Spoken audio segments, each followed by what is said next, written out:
Seasons are changing, so that means Dunkin' is putting out a new seasonal menu. So of course that means I've got like 37 items to try. Okay, maybe that's an exaggeration, but it's still a lot.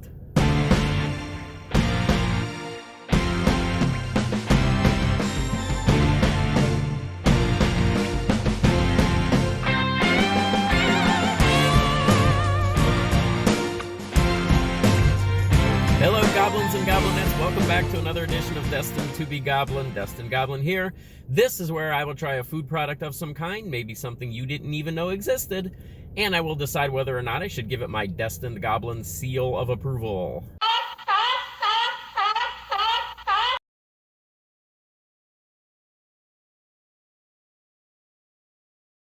Yes, the seasons are changing. We are heading into spring, and that, of course, means that Dunkin' is bringing out their seasonal menu. All of their spring items have just dropped. There's a lot of new stuff on this menu. I kind of go back and forth as far as whether or not I like the way Dunkin' does things.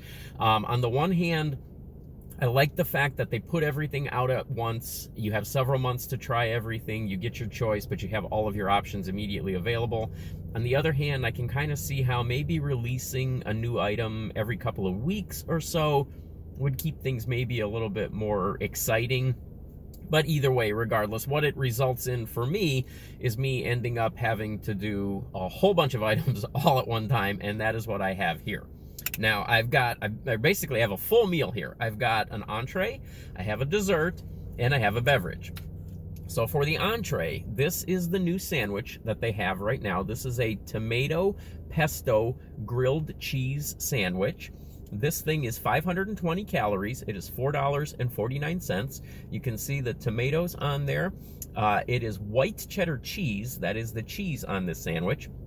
And then there is a nut-free basil pesto on here. So this is something that I've kind of discovered in just the last couple of years. I never really liked pesto before, but then I sort of gave it another chance a couple of years ago, and now I really like pesto. And the thing that I do like about it is that it is usually made with pine nuts. This is nut-free. This does not have any pine nuts in it, so we'll see how this goes. This is grilled sourdough bread, as you can see there. It is not cut. I don't know if that is standard or not, but I don't really mind that it's not cut here. It looks like it is nicely grilled, nicely toasted. It does sort of feel like everything is a little lopsided on this sandwich, so we'll have to see. It's kind of hard to pry apart because of the cheese, but it does feel like all the toppings are sort of centered on this side, and this side back here might be a little bit light. Let's start with this one since this is the entree. Let's give this a shot and see what we get.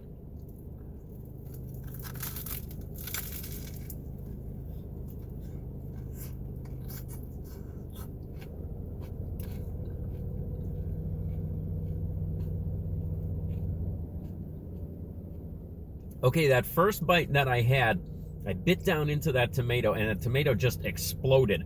And I got a big burst of that tomato flavor. The good thing about that is this cooled down just a little bit. If this sandwich was super hot, that could have been painful. The flavor is very good. That whole tomato kind of pulled out when I bit into that piece. But the pesto is very good on this, and there's a very nice balance in the flavors between the tomato and the pesto. The sandwich is nice and crunchy. The sourdough is grilled very nicely. So let's go a little bit further.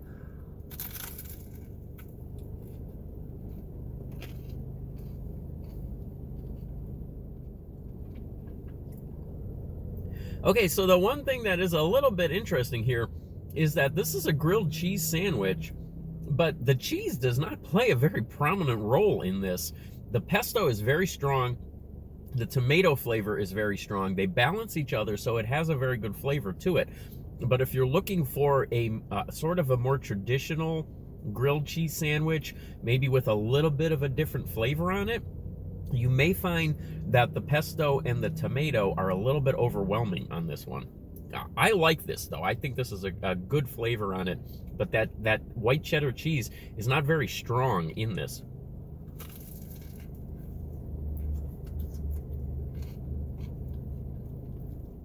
All right, let's move on to the beverage. This is just one of several new options that they have. This is the one that sounded the most interesting to me. This is called the Cake Batter Iced Signature Latte. This is the medium size that you're looking at right here. This is 440 calories, and it is $4.59. It does come with whipped cream on the top. It has cake batter flavored drink here, latte here. And then it has sprinkles on top as well, and a chocolate drizzle, as you can see. Now, the one bad thing that happened here is that they did not give me a straw. But that's okay. We're going to improvise. We'll get through this. All right, so there is a closer look at it. It gives you a little bit of a better look anyways without the top on it, but this is a little bit precarious. This is filled very full, so I'm going to go ahead and take a drink here.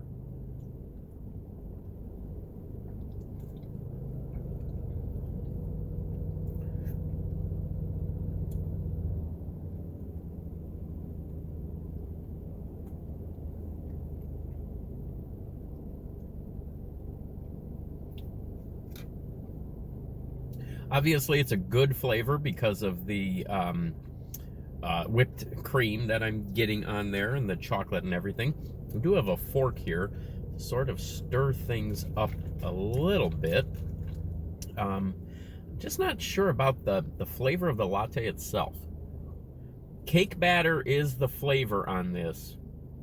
I'm not sure that I'm really picking up on anything other than coffee flavor.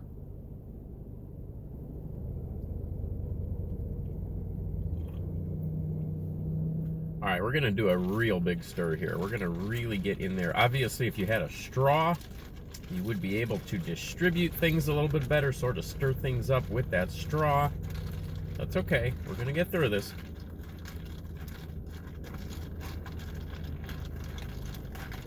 I think we might have actually hit on something here. I think maybe this did need sort of a good stir. All right, now it looks like things are distributed a little bit better. Let's try this again.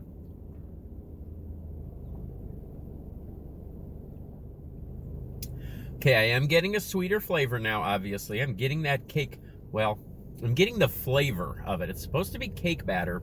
The question is that really what I'm tasting? I'm not sure that I would call this cake batter. Sweeter than a normal coffee. Not just from the whipped cream, from the flavoring that's in there. But cake batter? Gonna have to think about that one a little bit. Never a good sign when you have to think about the food you've just eaten. So dessert now, the last item. There's actually two new items. They're both involving cornbread, and I'm not sure how I feel about this one because I am not wild about cornbread. I don't hate it. It's not one of my favorites. Now they have created a cornbread donut. Now this is regular cornbread, so it's more of a savory type of donut, but then it has a sweet glaze on it as well. This one is 380 calories. It's $1.19 for this donut. This also comes in munchkin form, and I did order the munchkins. They were out of the munchkins. The munchkins I have everything kind of written down so I didn't forget anything. The munchkins are 70 calories per munchkin. 3 of them cost 90 cents. So they substituted me a second donut. They gave me a second donut for the price of the munchkins. So at least there was that. This one I'm not sure about because, as I said, I'm not crazy about cornbread. I don't hate it, but I also don't love it. So let's see how it translates into a donut.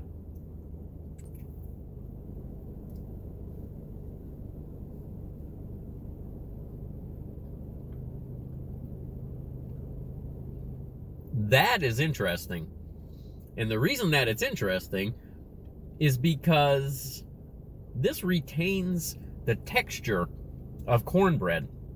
That grittiness, the almost crunchiness that you get when you eat cornbread.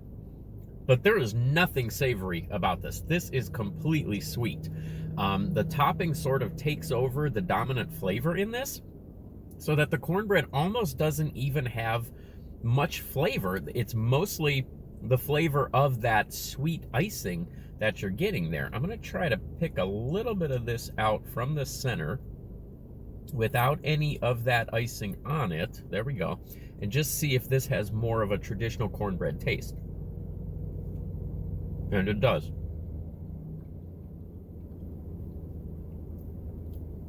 It definitely does. Without the icing on it, it does taste more like traditional cornbread.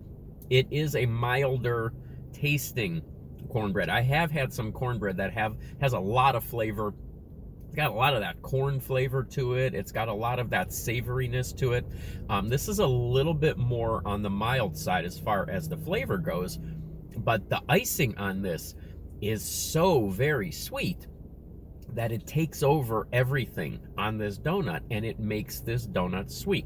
And this is interesting because of that fact, because I don't know that this icing, I don't know if this is the same icing that they use on all of their donuts or not, but I think if you were to put this icing on a sweet cake, a sweet donut, it would end up being too sweet. It would be overpoweringly sweet. So I think it really does work in this case with the savory cornbread being the donut itself and then the sweetness coming from that icing. This is kind of interesting. One more sip of the cake batter.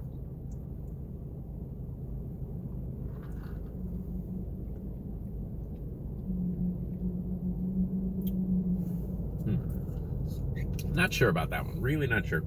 You can tell it's very early in the morning because you see how the sun is kind of coming up off to the side here. So, all right, Dunkin. Well, you forgot my straw. You didn't have the donut holes, the munchkins. And then I'm not exactly sure on the cake batter. There's also refreshers. There's new refreshers. I believe one is a mango pineapple refresher or something like that. So there's a lot of new stuff out there. The grilled cheese is very good. Overall, I think the cornbread donut is sort of innovative. It's something kind of different, something that we really haven't seen before. I'm going to say this spring menu is worthy of a 3-star seal of approval. Good job, Dunkin.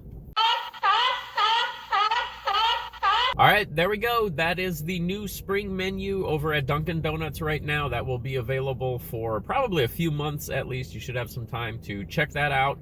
So go there while you can. Get all or some of those items, whatever you would like to try. And I think everything's pretty decent there. So hopefully you'll get a straw for your drinks. That would definitely make that much easier to drink. I will catch you next time.